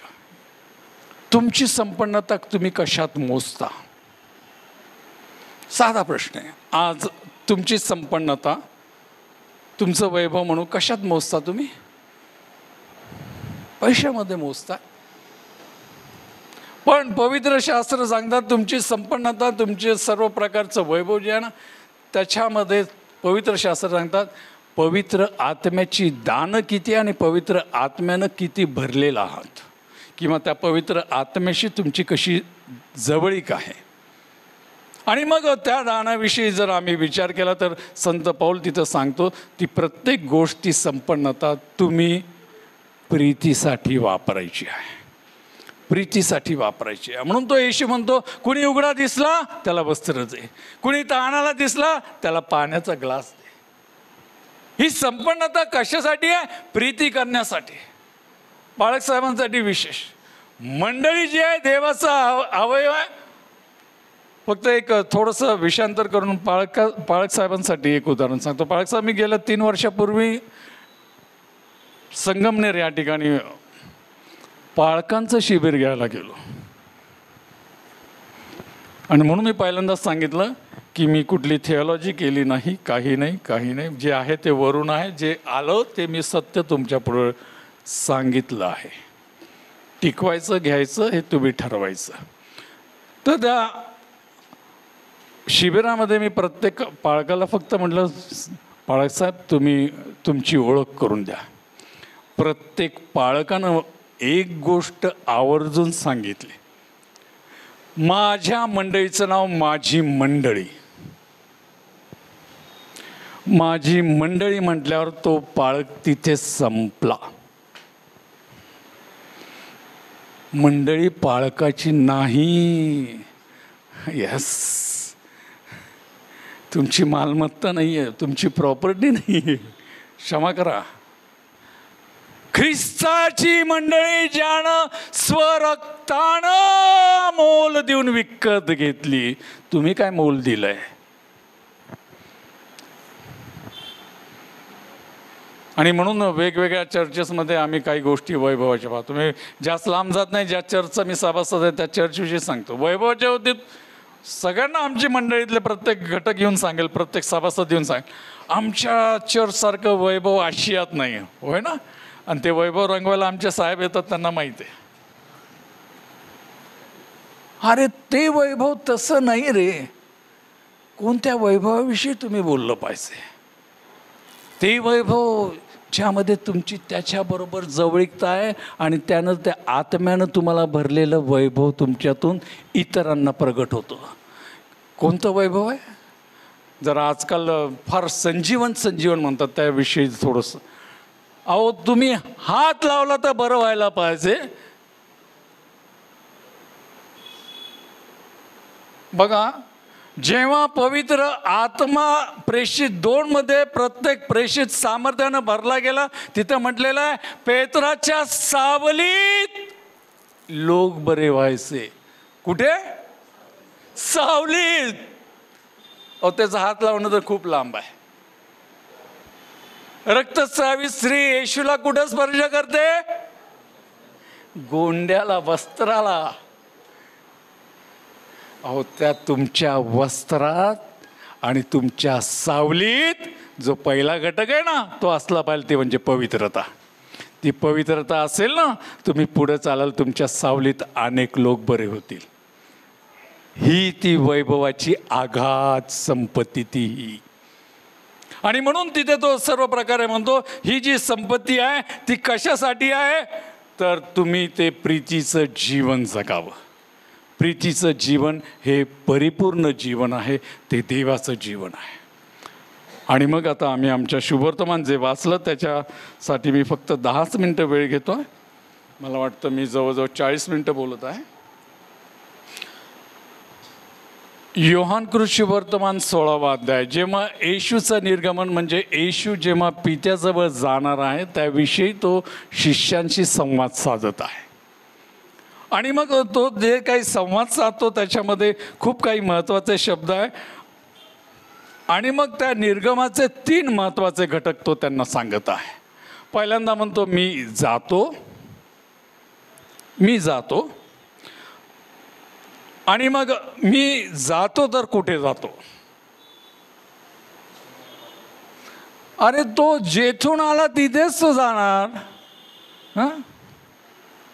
कारण तो स्वर्गातून आला, त्याचं जाणं स्वर्गातच आहे.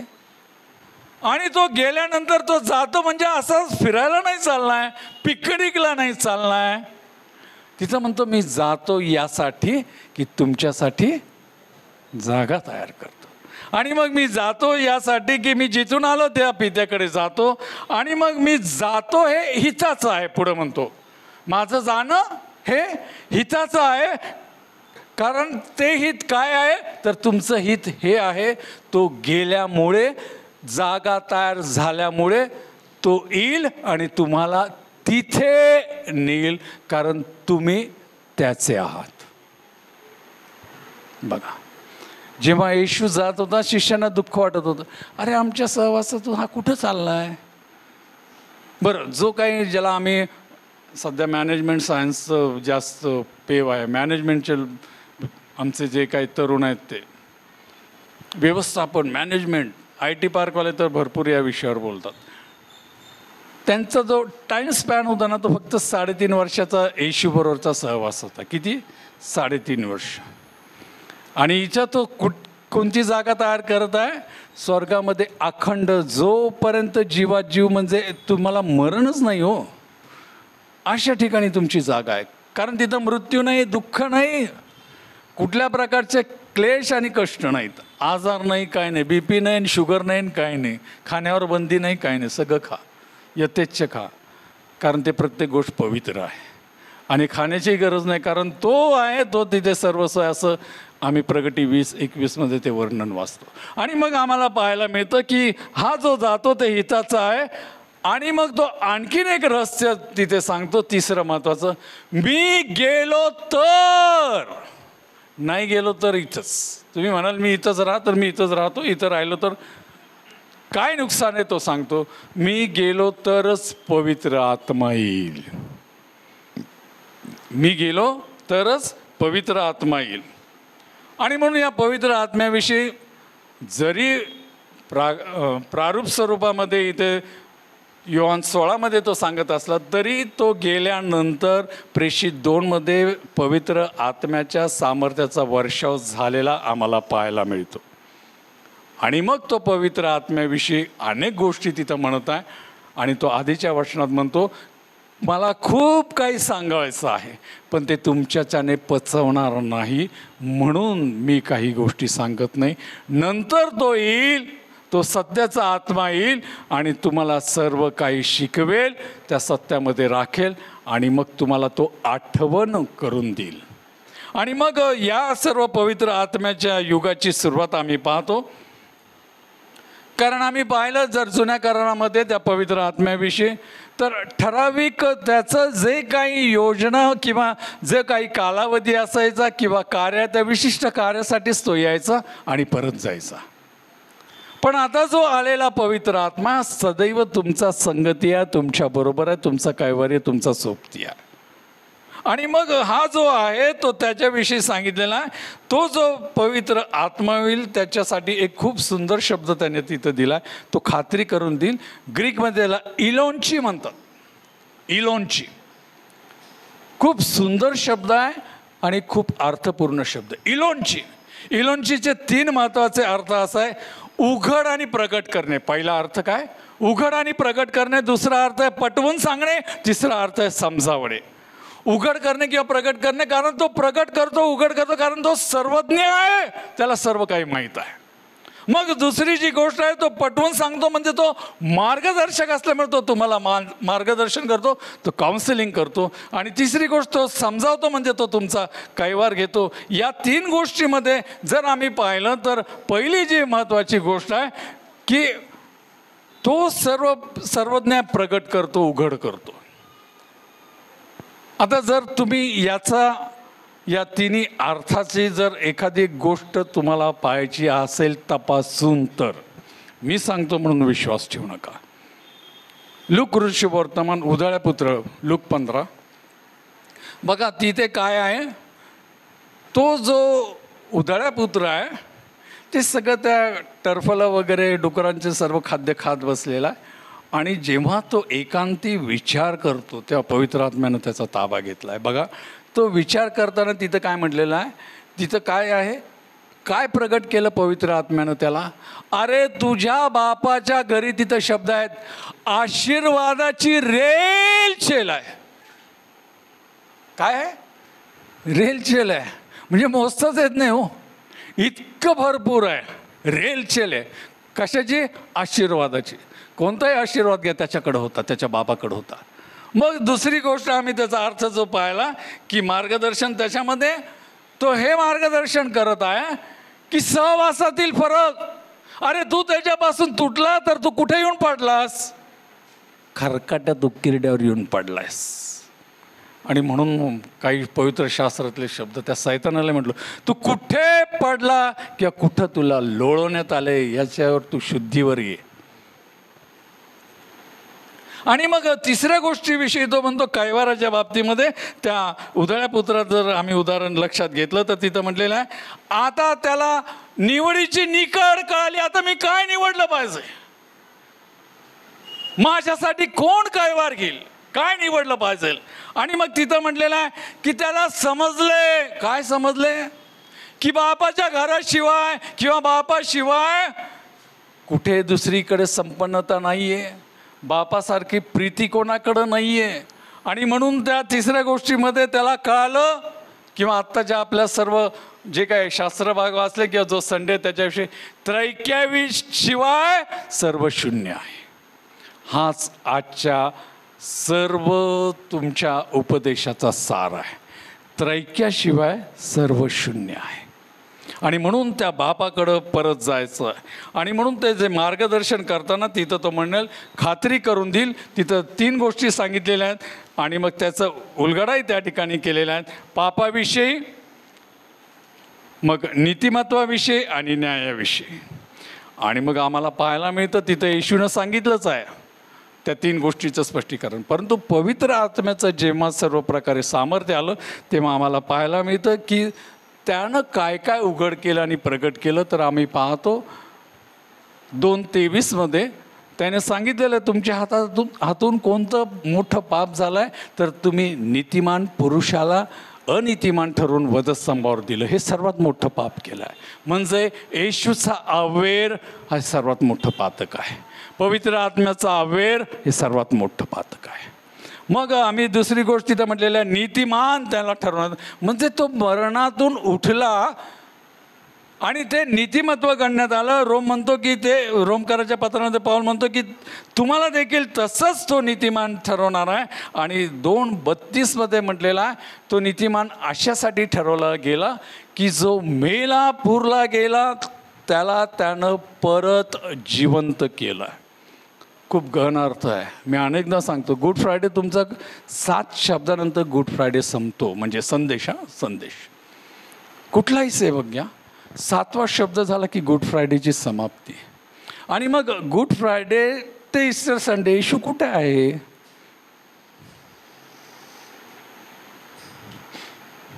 झोपलाय. आत्ता तुम्ही विश्वास अंगीकारण तिथं म्हटलेलं आहे, त्याला पुरण्यात आलं. तो पुरला गेला. कशासाठी पुरण्यात आलं? एक मोठं गुज आहे त्याने. तो पुरला यासाठी की त्यानं जाऊन अधोलोकात सुवार्ता सांगितली. ती यासाठी की कोणालाही त्रैक्याविषयी किंवा येशूविषयी सबब किंवा कारण राहू नये. मोशेच्या काळातला सुद्धा सांगेल, मी येशूला पाहिलं आहे. प्रत्येक डोळा आणि प्रत्येक अवयी प्रत्येकानं येशूला पाहिलं आहे. अनेक लोक जेव्हा सर्व प्रकारे सुवार्ता सांगतात किंवा प्रवचन करतात, मोशे काळात येशू नव्हता. कोण म्हणतं? अहो, पाणी देणारा दगड कोण होता? कोणी सर्व प्रकारे पाणी पुरवलं? कोणी त्या समुद्रातून त्यांना नेलं? कोणाचे शब्द होते? आणि म्हणून ज्यावेळेस या येशूविषयी आम्ही पाहतो, त्या येशूविषयी आम्हाला हेच लक्षात ठेवलं पाहिजे की त्याला जे मरणातून उठवलं, म्हणजे जे काही त्याला विजय देण्यात आला, तो विजय हे त्याचं नीतिमत्व आहे. तेच नीतिमत्व देवानं तुम्हाला दिलं आहे. ते हे यासाठी की तुम्ही प्रत्येक गोष्टीवर विजय मिळवावा. आणि तिसरी गोष्ट आम्ही तिथे पाहतो की तो सर्व प्रकारे ज्या न्यायाविषयी बोललेला आहे, तिथं जेव्हा पवित्र आत्म्यानं भरले गेले तिथं, म्हणून मगाशी मी उधळ्या पुत्राचं उदाहरण दिलं होतं, प्रेषित 2:35-38 ते सर्व येऊन त्या प्रेषितांना विचारत आहे, जी मंडळी ज्यांना त्यांनी सुवार्थ सांगितले ते म्हणतात ते आता आम्ही काय करावं. आणि मग तो सांगतो, तुम्ही पापाविषयी, नीतिमत्वाविषयी आणि न्यायाविषयी जर खरं ऐकलं असेल आणि जर तुम्हाला सर्व काही कळून चुकलं असेल तर तुम्ही आपली पापे पदरी घ्या आणि तिथं म्हटलेलं आहे पश्चाताप करा आणि त्या त्रैक्य देवाला सन्मान द्या. आणि हेच आजच्या सर्व प्रकारे संदेशाचं मर्म होतं की आम्ही त्रैक्याला सन्मान देणं, त्रैक्याशिवाय आमचं अस्तित्व शून्य आहे हे जाणणं आणि त्रैक्यामध्ये सर्व प्रकारची जी संपन्नता त्यानं आम्हाला दिलेली आहे ती आम्ही टिकवली पाहिजे. प्रभू करो आणि सर्व प्रकारे या मंडळीला आजच्या या वचनाद्वारे जे तुमचे अंतःचक्षु त्याने प्रकाशित केले आहेत ते सर्व प्रकाशमान सदैव राहोत अशी प्रार्थना करतो. बोलवल्याबद्दल धन्यवाद.